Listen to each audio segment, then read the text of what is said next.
Hello, guys. So now I'm standing between Hungary, you, and lunch. Tough one, but I'm trying to do my best to keep it as entertaining as possible. We are discussing a nerdy topic. It's about digital currencies. So Bitcoin, for example, is one of them. So the question I want to answer, is it the good, the bad, and or the ugly? It's not so clearly cut. We will see. Before we get started, I have to say two disclaimers. First one, I'm going to use a bit of explicit pictures and language. So for this one, I genuinely apologize. I'm really sorry. Not. And secondly, which is even more important, since we're talking about Bitcoin and cryptocurrency, this is not financial advice, right? So no financial advice based on what I'm ever saying here in today's speech. But let's get started. And firstly, we need to understand a bit what are digital currencies about. I will do it not on a technical basis, but rather on the mainstream perception of Bitcoin. So what happened if you look to the past, right? It was a clear message out there: if you want to get rich soon, you need to be in. There are very prominent guys featuring this story, Elon Musk, for example, here on Saturday Night Live in the US. So people were off to unicorn land, and they're already getting their head around how they could spend their fortune once they become a crypto billionaire. The marketing slogan which emerged that time was "When Lambo," so meaning when will one Bitcoin be the worst that I can afford a Lambo by just one Bitcoin. However, reality looked slightly different, so people were investing, and then guess what happened? Prices went down, and actually most of the people lost money. Yeah? Surprise, surprise, not. So if at all, the only Lambo you could afford, maybe this one. Who knows? So truth is, simple truth, cryptocurrencies, digital currencies are highly volatile. It's an up, down, and hopefully, finally, up, we will see. But having that said, it's a bet at the end of the day, right? So please be assured, don't liquidate your pension funds, don't take on a mortgage to buy cryptocurrency, right? That's not a good thing to do. So, long story short, this one here, Elmo, Dear Elmo, is showing us a bit the emotional world of an average investor who experienced Bitcoin hype, crypto winter at the same time. And you can see it was not an easy experience, so you should get prepared for that if you want to deal with this topic. Sad story, at the end of the day, many investors took the decision, ooh, that slightly hurt, so I'm going to keep my fingers off. I'm not going to deal with this topic anymore. But I'm saying today, this is bullshit, right? We need to deal with this topic. Let's not ignore it. Why not? Because as we talk, the good old days of fiat currency, that is how the nerds call traditional money, as we know it, are outdated, are over. And cryptocurrencies and digital currencies are emerging really fast. We see institutional investors moving in.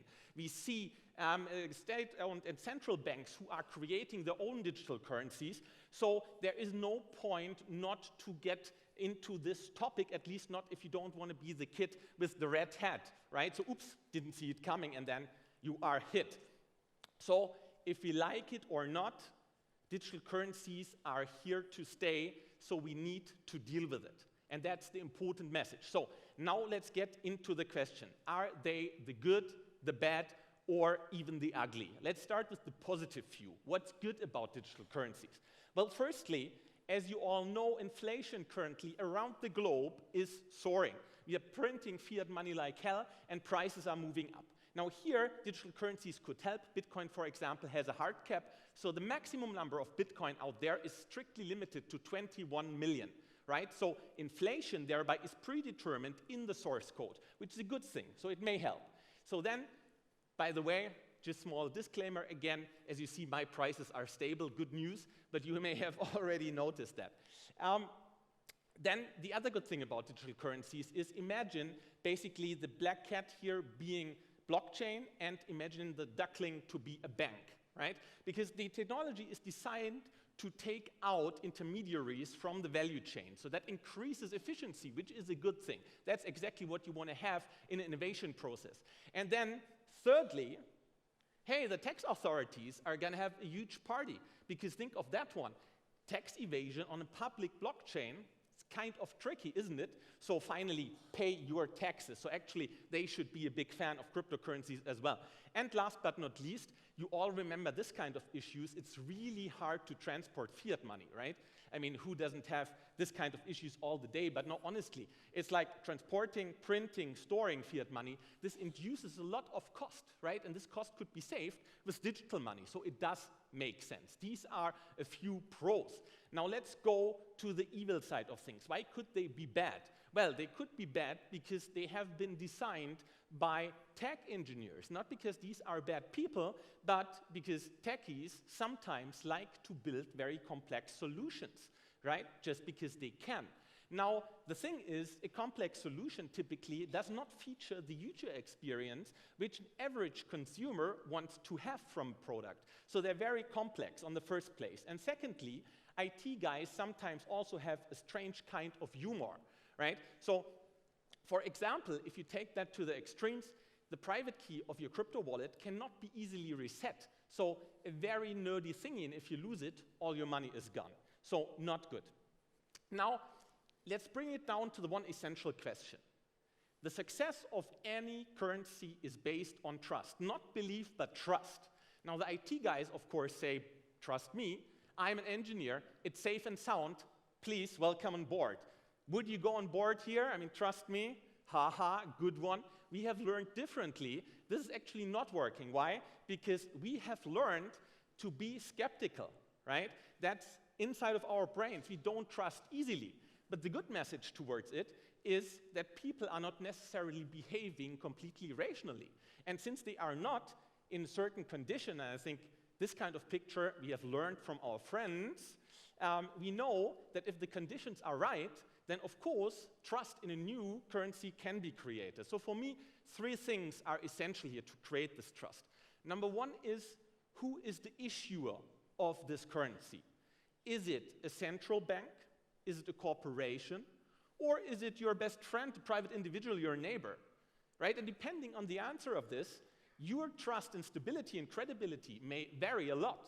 So that's number one. Number two is, how harsh are the regulations regarding money laundering?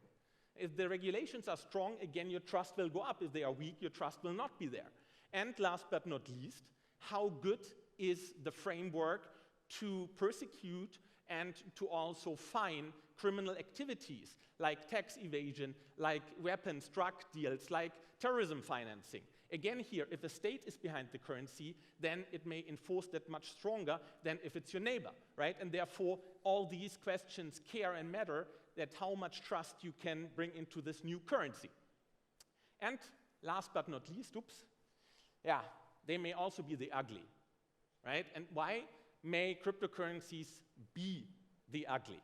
Well, could it be something like in Terminator, like Skynet turning against you, right? A technology we created which will then turn against manhood. Ooh. And maybe the one or the other of you has seen the movie Demolition Man. And there, the future scenario is if you in public use explicit language, then you will be automatically fined because there are cameras and microphones everywhere, and the fine will be auto-deducted in real time from your digital currency wallet, right? So yes, this may happen if we have digital currencies, yeah? But the key question is, why should it happen? And now, a bunch of people say, oh, but you should fear that, because if that happens, then you are screwed. But let me tell you one thing. The people bringing forward this kind of arguments are usually conspiracy theorists. And as you know, since Corona, there are even more of them around the globe. So I'm saying let's not get confused by these people and really challenge for yourself what you want to believe. So essentially, human beings control technology, even so that human beings may hide behind technology. So that must be for sure. Meaning that if you are getting fucked, you're getting fucked by people, not fucked by technology, right? And therefore, you should not blame technology. And that's one of the core takeaways for me here. So, you could say, the end, nice story, crazy guy in a crazy suit told me some bullshit, fair enough.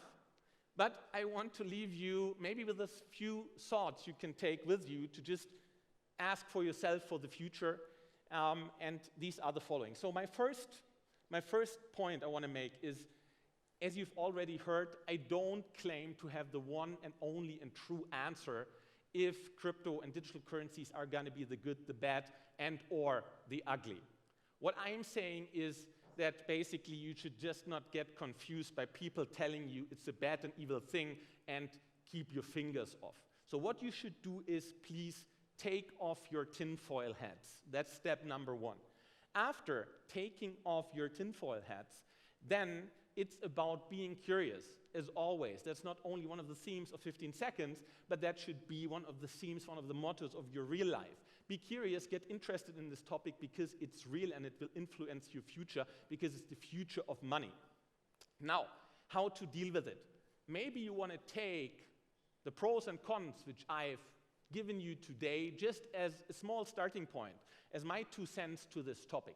But from there, you may want to investigate further. You may want to ask your own critical question. And it's not rocket science, right?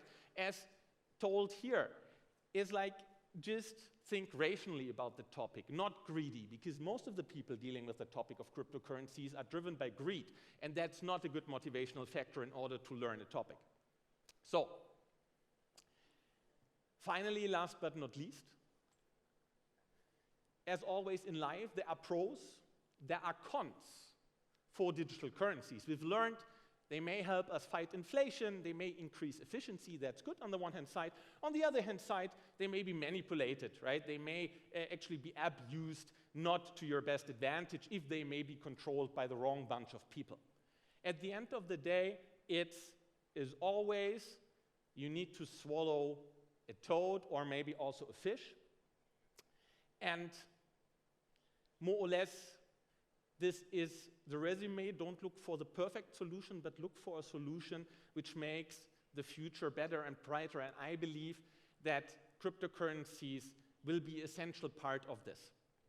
Now, before we come to the closing, I offer you the unique chance to win some of the great prizes which I brought here to Istanbul. And we will do this as a check if you listen carefully to what I just told you.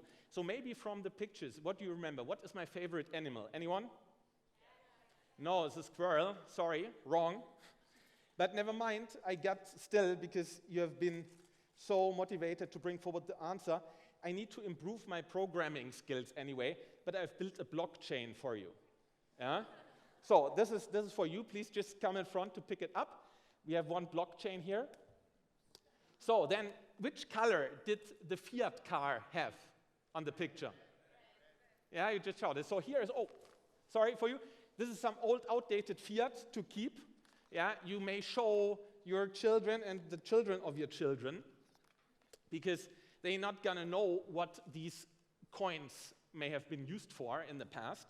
And now, last but not least, who can name at least 2 advantages of digital currencies? Just shout.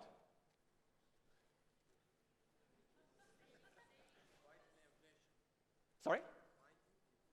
Yes? And the second one? Yes. Perfect. Okay, then we need to share this prize. So this is the cryptocurrency bull set. So always being optimistic. So we have the pink glasses for the day and the unicorn sleeping mask for the night. So you guys need to decide who wants to have which one, but please just come here and pick it up. Okay, so what's rest for me to say? First of all, thanks a lot to the 15 Seconds team and Manastir team setting this up and inviting me, having me. Secondly, thanks a lot for bearing with me now just before lunch.